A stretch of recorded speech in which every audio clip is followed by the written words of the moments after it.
2014 সালে 27 এপ্রিল নারায়ণগঞ্জ আদালতে মামলায় হাজিরা দিয়ে সেদিরগঞ্জ মিজমিছি পশ্চিমপাড়া এলাকায় নিজ বাসভবনে ফেরার পথে অপহরণ হন সিটি কর্পোরেশনের তৎকালীন প্যানেল মেয়র ও 2 নং ওয়ার্ড কাউন্সিলর নজরুল ইসলাম, আইনজীবী চন্দন কুমার সরকার, নজরুলের বন্ধু মনুজ্জামান স্বপন, তাজুল ইসলাম, লিটন, জাহাঙ্গীর আলম ও চন্দন সরকারের গাড়ি চালক মোহাম্মদ ইব্রাহিম। এর 3 দিন পর 30 এপ্রিল 6 জন এবং 1 মে একজনের মরদেহ সেদিরগঞ্জের শীতলক্ষায় ভেসে ওঠে।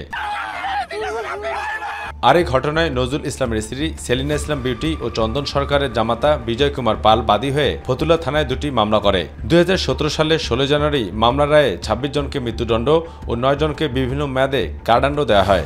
পরে রায়ের বিরুদ্ধে হাইকোর্টে আপিল করেন 28 আসামি।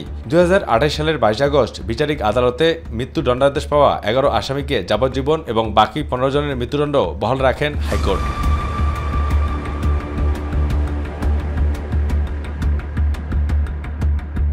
7 খুন মামলাটি গত 11 বছরে বিচারে 2টি ধাপ শেষ হয়েছে। রায়ের ধীরগতির কারণে এখনো ভয় ও আতঙ্কে রয়েছে নিহতর পরিবারের সদস্যরা। আব্বু থাকলে এখন আমাকে আর মার জন্য অপেক্ষা করতে হতো না, মা কখন আসবে বা আমি রাত্রে কিভাবে যাবো। যে প্যানেল মেয়র ছিল ওনার সাথে যে আরো 7টা পরিবার ধ্বংস হয়েছে, আজও কি আমরা বিচার পাবো কিনা আমরা জানি না।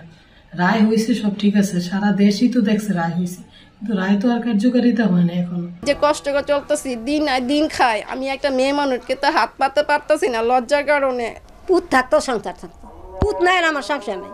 রায়টা দিলে আমরা মন থেকে একটু শান্তি পাবো, কিন্তু সন্ধ্যার তো আর পাবো না। সর্বশেষ 2018 সালের 22 আগস্ট 25 আসামির মধ্যে 15 জনকে মৃত্যুদণ্ড, 11 জনকে যাবজ্জীবন এবং 9 জনকে বিভিন্ন মেয়াদে কারাদণ্ড দেন উচ্চ আদালত। মামলাটি এখনও চূড়ান্ত নিষ্পত্তির জন্য অপেক্ষায় রয়েছে। দ্রুত আপিলেট ডিভিশনে এই মামলাগুলো নিষ্পত্তি করে আসামিদের শাস্তির রায় কার্যকরের মাধ্যমে সেটা এই বর্তমান সরকার সেটা বাস্তবায়ন করবে, সেটাই আমাদের প্রত্যাশা। তবে নারায়ণগঞ্জ জেলা ও দায়রা জজ কোর্টের public prosecutor advocate Abul Kalam Azad Zakir জানান, মামলা যেন শিগগিরই নিষ্পত্তি হয় সেজন্য তিনি নিজ দায়িত্বে কাজ করে যাচ্ছেন।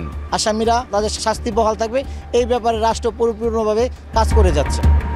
আবু সাদপু, মাই টিভি, ঢাকা।